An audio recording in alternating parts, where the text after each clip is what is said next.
我爸的公交车有个不成文的规矩，残疾人禁止上车。今晚他闹肚子，我来替他顶班。半路上，老爸发来信息，车上怎么有个瘸子？快给他扔下去！我回头举起扳手，谁是瘸子？没人承认，可别怪我心狠。就在这时，老爸的信息又发了过来，快跑，他们来了！我举起扳手，盯着车厢里的人，每个人都四肢健全，哪来的瘸子？我说兄弟，大半夜的拿着扳手吓唬谁呢？你个臭司机还装上黑社会了？有人带头，其他人也跟着起哄。你这是明目张胆的歧视残疾人，信不信我投诉你？我握紧手里的扳手，手心全是汗。我爸从不开玩笑，他说有瘸子，那就肯定有。都给我闭嘴！现在开始检查，谁要是敢耍花样，我这一扳手下去，不瘸也得瘸。就在这时，车顶传来了密集的撞击声，但这声音太沉闷，不像是无数双脚在车顶上疯狂踱步。一个女生尖叫了一声，脸白的像水。秃头大哥也怂了。师傅，快开车啊！这特么是什么鬼地方？我强作镇定。我爸说瘸子不下车，这车走不了。西装男脸色铁青。害你爸说你好像是个爸宝男，这就是遇到劫道的了，赶紧报警。他掏出手机，却发现屏幕上显示无服务。其他几人也纷纷拿出手机，结果都一样。这下所有人都慌了。不想死的就赶紧把瘸子找出来。现在男的站左边，女的站右边，把裤腿都给我撩起来。生死关头，没人再敢跟我顶嘴。外面的怪物还在撞击车身，仿佛随时都会冲进来。我走过来，一个个的审核。秃头大哥腿毛挺长，没毛病。西装男小腿都结实，没毛病。这个卖菜的大爷腿上虽然全是静脉曲张，但骨头是正的。我把目光转向那几个女的。卖菜大妈穿着花布裤子，玩起来也是正常的。刚才那个尖叫的女生，裤子撩起来一看，两条腿又白又直，好腿也没毛病。最后只剩下那个戴口罩的长发妹子，她低着头一言不发。你把裤子撩起来。所有人的目光都集中在她身上。妹子颤抖了一下。我不方便。秃头大哥这时候怜香惜玉了起来。喂，师傅，人家一小姑娘，你别太过分。你看她那样像是瘸子吗？我冷笑一声。是不是看了才知道？可就算这小姑娘真是瘸子，难道我们就能给她扔出去吗？这跟杀人有什么区别？西装男说的不无道理。我虽然自认不是什么好人，但也心生犹豫。一只类似熊掌的手突然击穿了车窗玻璃，他胡乱抓挠着，正好抓住了那个卖菜大爷的肩膀。救命啊！快来救我！大妈哭喊着扑上去拉扯。秃头大哥和西装男也反应过来，也赶紧上去帮忙。几个人合力才把大爷给抢了回来。这时我的想法变得果断。看见了吗？再不把瘸子找出来，下一个死的就是你们。是一个人的命重要，还是一车的人命重要？这下没人再替长发妹子说话了。秃头大哥转过身，恶狠狠地盯着他。妈的，让你撩你就撩，再磨磨唧唧，老子扒了你！长发妹子吓得浑身发抖，眼泪大颗大颗地往下掉。可还没等她拉开裤脚，西装男突然大喊：是他，那个瘸子是他！我顺着西装男的手指看去，是另一个大妈。只见她的脚脖系着一圈红绳。西装男笃定地说：正常人谁会在脚上系铃铛？这肯定是某种邪术，用来掩盖鬼气的。大妈吓得拼命摆手：不是俺，真的不是俺，俺这是老寒腿，风湿骨病，这是俺去庙里求的平安符，保佑俺腿脚利索的。老寒腿不就是腿脚不好吗？腿脚不好，那就是瘸子，把他扔下去。对，扔下去，他是瘸子。众人像是找到了宣泄口，一窝蜂地涌向大妈。大妈哭得撕心裂肺：你们不能这样，俺不是瘸子，谁来救救俺？我的理智告诉我，这大妈应该不是，这帮人简直是强盗逻辑。住手，他不是真瘸子。众人疯了一般把大妈抬起来，从车头扔了出去。我根本拦不住。霎时间，车外传来一阵咀嚼声，清晰地钻进每个人的耳朵里。秃头大哥擦了把汗，脸上带着劫后余生的庆幸。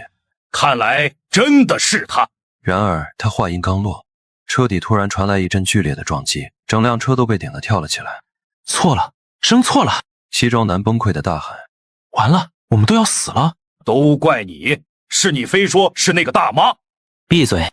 我强行让自己冷静下来。如果大妈不是，那瘸子肯定还在车上。我再次看向那个长发妹子，刚才被打断了，她还没撩裤子。我几步冲过去，一把抓住她的胳膊。妹子惊恐地看着我，不要，求求你放开我！我一把拉开了她的裤腿，露出了一条完美无瑕的腿，皮肤白皙，线条流畅，没有任何伤疤，也没有任何畸形，比刚才那个妹子的腿还要好看，真是一条绝世好腿。我不由得看得入迷。该死，都这个时候了，我怎么还想这些龌龊的东西？我真是个禽兽。妹子趁机挣脱我的手，缩回角落里大哭起来。秃头大哥也愣住了。这也不是瘸子。我都说了我不是，你们这群流氓混蛋！我脑子一片混乱，所有人都检查过了，为什么还是没有？这时又一阵剧烈撞击，西装男一个没站稳，不小心扭到了脚。随后他好像意识到了什么，惊恐地看向众人，众人也同时正在恶狠狠地看着西装男。哈，你们想干嘛？我这是刚扭伤的脚，我可不是瘸子。没瘸走2步。我都说了脚扭伤了，我怎么走啊？那你就是瘸了。既然他是瘸子，把他扔下去，我们就得救了。刚才还楚楚可怜的小姑娘，此刻脸上却是一片冷漠，这反差让我心里一寒。紧接着又是与刚才相似的一幕，众人把西装男扔下了车。然而咀嚼声并没有停止，反而出现了更恐怖的现象。那个之前被我们扔下去的大妈，此刻正如同蝙蝠一样倒挂在车窗上。你们好狠的心啊！把我这个可爱的奶奶从车上扔了下来，快开门，再让我上车！我操，他还是人类吗？大妈连续拍打窗户，这恐怖的景象令我们头皮发麻。车厢里再次爆发出尖叫声，秃头大哥和那个长发妹子吓得抱作一团。我也开始怀疑人生，到底我该怎么做才能有回报？老爸的信息再次到来。搞错了，那个残疾人不是瘸子，他是一个哑巴。我气愤地回了条消息。你知不知道你这个失误害死了2个人？现在我冷静下来，脑海中闪过一个细节，从上车到现在，那个尖叫的女孩从始至终好像没说过一句话。你是不是哑巴？如果不是，请你说不是。刚才这女的叫的嗓门比谁都大，怎么可能是哑巴？哑巴不能说话，不代表声带是坏的。受到极度惊吓时，哑巴也能发出嘶吼。秃头大哥愣住了，随即眼神变得凶狠无比。原来是你这个哑巴一直不说自己是残疾人，害得我们白白死了2个人。把他扔下去，扔下去，我们就安全了。长发妹子虽然害怕，但眼神中流露出的却是冷漠的默许。在生死面前，人性的恶被无限放大。我举着扳手，一步步走过去。那个短发女生看着我，眼泪决堤般涌出。她不再挣扎，而是绝望地看着我。这一刻，我犹豫了。我爸的规矩是死的，但人是活的。刚才扔下大妈错了，现在再把这个无辜的女孩扔下去，真的能结束这一切吗？快点啊，外面的东西要进来了。大家都冷静点，我们已经错杀了2个人，难道还要继续错下去吗？你在这装什么圣母？就是宁可错杀也不能放过，不然我们100%要死。我刚想反驳，却感觉手上一轻，扳手竟然被那个长发妹子趁我分神时偷偷抢了过去。大意了吧？我看你这么护着这个哑巴，是不是看上人家了？刚才那个西装男被扔下去的时候，也没见你怎么拦着，怎么轮到这小哑巴，你就这么舍不得？对，从我一上车，我就看你不对劲。大家仔细看，这司机的左眼珠看起来有点假，搞不好他也是个残疾人。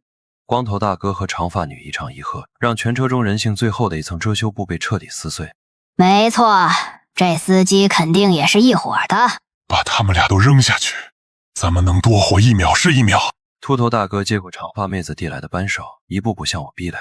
哑女已经吓得瘫软无力，缩在我脚边瑟瑟发抖。我赤手空拳面对这几个已经红了眼的暴徒，心里涌起一阵绝望。给我下去吧，你这个圣母！突然，一双巨大的熊掌撕开车顶，一把抓住秃头大哥，送入口中。还没等我反应过来，另一只熊掌竟然直奔我过来。完了，我要死了！等等，什么？是哑女在说话。随后，那只熊掌居然停了下来，缓缓退了出去。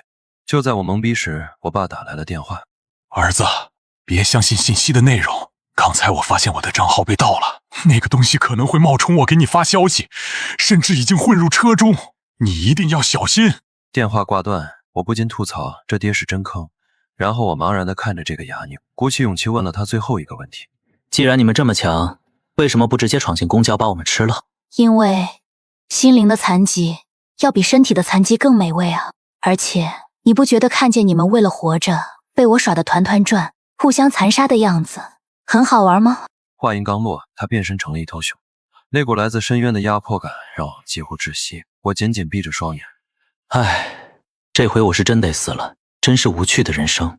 我还没娶媳妇呢。那个长发妹子的腿真漂亮，不过就是心有点黑。算了，都不重要了。算个屁！老子就是死也不会乖乖等死。我用尽全身力气，朝着面前的巨熊挥出了愤怒的一拳。我知道这没什么用，还很滑稽，但这是我做出的最后反抗。然而下一秒，巨熊竟然露出了极度恐惧的表情，他甚至顾不上攻击我，转身撞破车窗，连滚带爬地逃进了黑暗中。我这么牛批1个小时后，我爸赶了过来。回家的路上，我忍不住问道：“爸，他们到底是什么怪物？”他们是深渊巨熊，是种清道夫，尤其喜爱吞噬残缺的灵魂。什么灵魂？其实咱们家这路公交车是班往生车，车上拉的人除了你都已经死了。死了？对，但他们并不清楚自己已经死了，还保留着生前的执念和恐惧，所以还会害怕死亡。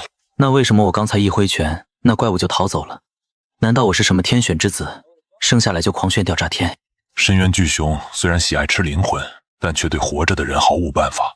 活人身上有阳气，更有生的意志，他们非常害怕真人散发出的攻击意图。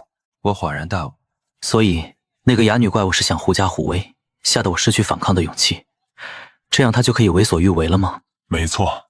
我有些埋怨地看着老爸。对了，那你刚才在电话里为什么不直接让我攻击他，直接让我把他赶跑不就得了，也不至于让我吓个半死。傻孩子，咱们老李家开往生车没那么容易，你可是我的下一个接班人，要是连这点胆量和悟性都没有，以后怎么镇得住这一车的灵魂？而且我也知道深渊巨熊根本伤不了你。那我现在能开往生车了吗？当然。